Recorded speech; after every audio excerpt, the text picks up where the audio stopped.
Ako po si Master Hans Kua. Meron ako mga mabilisan, mga tips sa inyo para malaman nyo kung swerte ka ba o hindi. Alam nyo ba, ang last digit ng iyong birthday ay nagsasabi kung ikaw ay yayaman. Ito po isang technique ng numerology at itong technique na to based po sa birth date. Birthday, hindi birth month, hindi birth year ng iyong chart. Kung ang iyong birthday. So, kailangan natin malaman. For example, ang birthday mo is 18. Number 8 ang huli. Kung ikaw yung birthday mo is 20, yung 0 na huli, yan ang check natin. Kung ikaw po ay 11, yung 1 na huli po, yan po ang kailangan mong tignan. At narito naman po ang mga paliwanag ni Master Hans Kua kung paano natin maiimpluwensyahan ng bawat numero. Kung ikaw ba yayaman, ikaw ba ay may swerte sa pananalapi, swerte sa pag-ibig, swerte sa negosyo. Ang una-una, ang number 0 o 0 po ang iyong birthday, last number na po. Ang taong may pinanganak na 0 ay madalas na makakaranas ng pabago-bagong kalagayan sa pananalapi. Minsan mayaman, minsan 0. Ang kanila naman, maaaring yaman na dumating ay biglaan o ang mga unexpected ways. Kagaya ng biglang panalo ng loto, malaking negosyo, may ups and down ang kanilang swerte. Ang strength ng birthday number na end ay 0, karaniwan sila may mga intuitive o mga psychic powers sila para paghawak ng pera ay magaling din sila na maglikha ng mga gawain ng mga trabaho. Ang payo ni Master Hans Kua, panatiliin ang disiplina at iwasan ang padalos-dalos na desisyon. Ang consistency ang susi sa pangmatagalang pag-unlad. Yan pag 0 ang end ng number ng birthday mo. O punta naman tayo kung ang end ng birthday mo naman ay number 1. Ang number 1 naman ay may swerte sa kayamanan o finance. Malakas ang potential for success ng sarili mong negosyo, lalo na sa pamamagitan ng pamumuno at sariling pagsisikap. Ang strength dito ay makabago, independent, at madalas na paglilikha ng yaman mula sa orihinal na mga idea.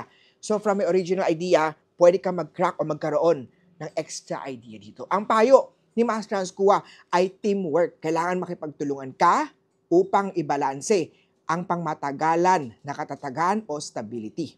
Yan po. So from my original idea, pwede ka mag-crack o magkaroon ng extra idea dito. Sa birthday mo ends with number 1. Punta naman tayo if your birthday number naman is ending number 2. Ang swerte sa kayamanan nito ay katamtaman lang ang swerte nito pagdating sa yaman.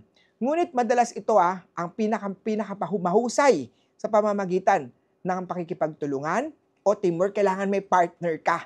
Kaya nga dapat may partner ka. Ang strength nito ay magaling siyang makabuo ng wealth o ng kayamanan sa pamamagitan ng magandang samahan, harmonious, at relasyon sa pakikipag-network sa iba. So ang payo ni Master Hans Kua, maging maingat sa sobrang pagdedepende mo sa ibang tao o sobrang maingat sa pera. Dapat din mag-consider na marunong mag-network sa ibang tao.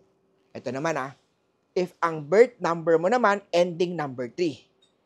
Ang mga may number 3 naman, ang yaman ay madalas na nagmumula sa creativity at venture. Sila may galing sa arts, magaling sa pagpo-program ng bago, komunikasyon, o mga tinatawag natin sa public speaking kung ang number mo po ay number 3. Ang strength nila ay charismatic sila, very enthusiastic sila, masigla sila, natural silang nakakakuha ng opportunity at mahusay sila na mag-come up ng bagong idea, nakikita at mag-click.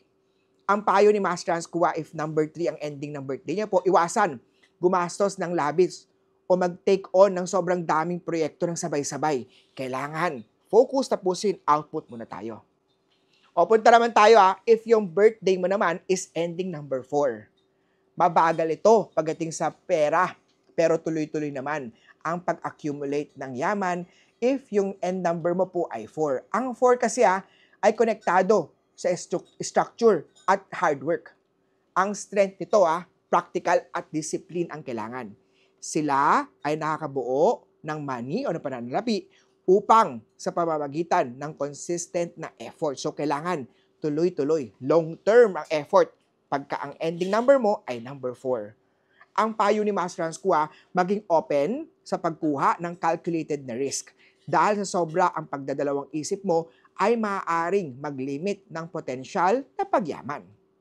O punta naman tayo if your birthday is ending number 5, hindi inaasahan ngunit madalas na biglaan o exciting ang landas ng finance. Mahilig ang mga number 5 na to sa pakikipagsapalaran at maaaring makatanggap sila ng biglaang swerte. Sila yung risk taker. Very aggressive sila.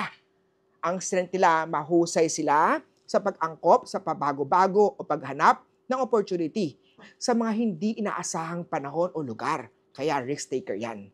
Ang payo ni Master Hans Kua, huwag masyado maging impulsive, maging maingat sa pagpaplano upang maiwasan ang instability sa money o pananalapi.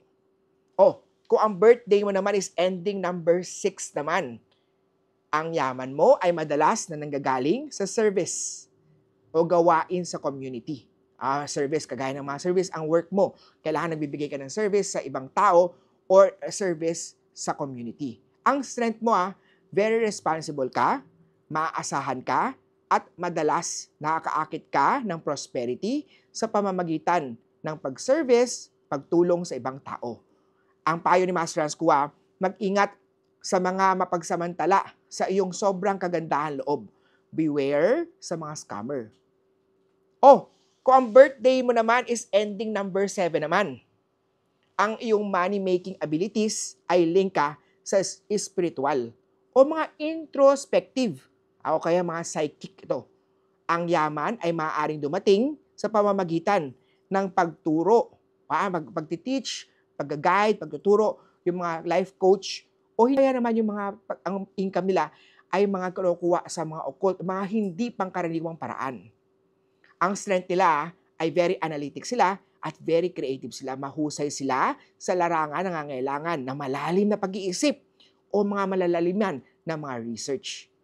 Ang payo ni Master Hans Kua ay magtiwala sa iyong intuition, ngunit manatiling bukas ang isip sa mga praktikal at mga opportunities na paparating ng pera.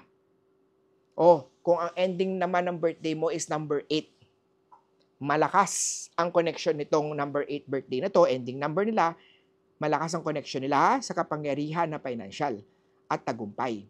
Ang 8 kasi is number 8 is for prosperity at itong 8 na to ay very materialistic at very ambitious pagdating sa wealth or money. Ang strength ng number 8 na to ay natural na leader sa negosyo man o sa finance. May kakayahan ang mga 8 number na to na mag-ipon at manage ng kanyang kayamanan. Ang payo ni Master Hans Kua, huwag masyadong mag-focus sa material na tagumpay. Importante din ang ating magandang kalusugan, magandang pakikitungo sa ibang tao. Ang huling number natin, ang birthday mo is ending number 9. If number 9 yan, madalas nagmumula ang kanilang yaman sa mga taong gawain. Ang mga karir nila ay nakatuon sa kabutihan ng nakakarami, pagtulong sa ibang tao, mga voluntary work, pagiging priest, pagbibigay ng advice, yan ang mga advice ng mga, ang strength nila ay bukas palad, open sila sa malawakang mga ideas.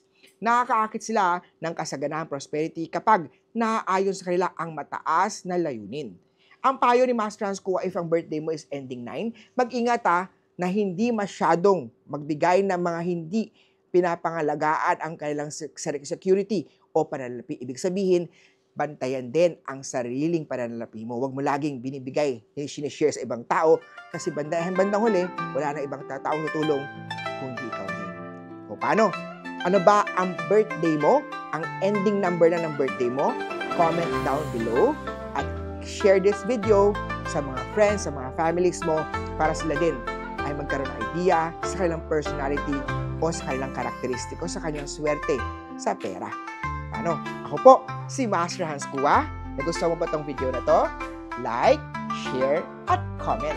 Kita-kita tayo sa next kong video with Master Hans Kua.